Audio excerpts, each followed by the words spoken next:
আসসালামু আলাইকুম ওয়া রাহমাতুল্লাহি ওয়া বারাকাতুহু। হ্যান্ডরাইটিং বাংলার পক্ষ থেকে সবাইকে স্বাগতম। ভালো কিছু অপেক্ষা করতেছে। এজন্য বাংলা হাতের লেখা যারা শিখতে চান, যারা সুন্দর করতে চান, এই ভিডিওটি যদি আপনি শুরু থেকে শেষ পর্যন্ত আমি কিভাবে কলম ঘোরাই, কিভাবে লেখার চেষ্টা করি, কিভাবে অক্ষরগুলা লেখার চেষ্টা করেছি, আপনি যদি হুবহু অনুসরণ করতে পারেন, আশা করা যায় হাতের লেখা অনেকটাই সুন্দর হবে। আর বিশেষ করে হাতের লেখা সুন্দর হওয়াটা আম ছাত্র যারা আছেন, শিক্ষক যারা আছে, চোখের দেখা এটা অনেক সুন্দর মেধা থাকতে হবে এটা কিন্তু নয়। আপনি ইচ্ছে করলে আপনি চোখের দেখার মাধ্যমেই হাতের লেখা সুন্দর করতে পারেন। অনুশীলন প্রতিদিন আপনি নির্দিষ্ট একটা সময় যদি আপনি বের করতে পারেন, সেটা ০.৫ ঘন্টা হোক অথবা ১ ঘন্টা হোক, যে আমি এই সময়টা দিয়ে হাতের লেখা সুন্দর করব। তাহলে আ আশা করা যায় হাতের লেখা কিন্তু অতি দ্রুত সুন্দর হবে।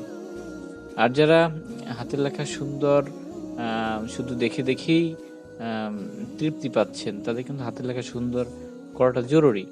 এজন্য হাতের লেখা সুন্দর করতে হলে অবশ্যই বেশি, বেশি প্র্যাকটিস করবেন এবং কোন ধরনের বা কোন স্টাইলের ভিডিও করলে আপনারা উপকৃত হবেন অবশ্যই কমেন্টসে জানিয়ে দিবেন।